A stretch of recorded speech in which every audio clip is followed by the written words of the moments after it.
Monsieur le président, monsieur le ministre, mes chers collègues, chacun peut faire le constat que l'état de santé et le bien-être des agents territoriaux se dégrade. Cette situation, ajoutée au rétablissement en 2018 du jour de carence, se traduit par une augmentation de la durée et de la fréquence des arrêts de travail, un fort absentéisme. Or, les agents publics territoriaux sont soumis à des conditions de travail difficiles et sont exposés à des risques professionnels importants. 16,1 % des agents de la fonction publique territoriale déclarent effectuer des astreintes, contre 8,4 % dans le privé. 40,7 % et 30,3 % travaillent respectivement le samedi ou le dimanche, même occasionnellement. Enfin, 12,5 % d'entre eux travaillent la nuit.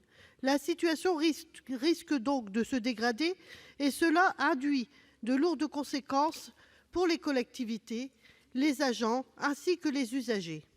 Dans ce cadre, la protection sociale complémentaire des agents territoriaux constitue un enjeu double d'intérêt général.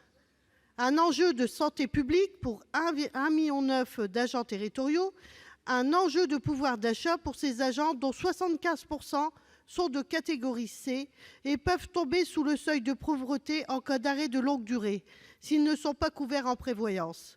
Ces derniers sont moins bien protégés que 85 % de salariés du privé qui bénéficient d'une couverture prévoyance obligatoire et financée par leur employeur. À la différence du secteur privé où la participation des employeurs à l'acquisition d'une complémentaire santé est obligatoire, la participation des employeurs reste facultative dans la fonction publique, et notamment la fonction publique territoriale.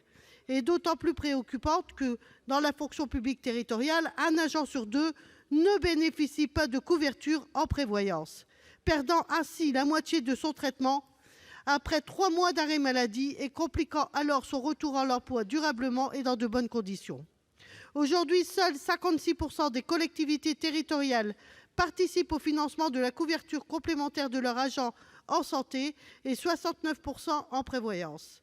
Dans l'intérêt des agents publics et des usagers du service public local, le présent amendement vise à assurer aux agents publics un haut niveau de prévention, de santé et de protection sociale en introduisant dans le rapport social unique, destiné à être le document de pilotage du bilan ressources humaines dans les collectivités et présenté en assemblée délibérante, le sujet de l'accès et du financement de la complémentaire santé et de la prévoyance.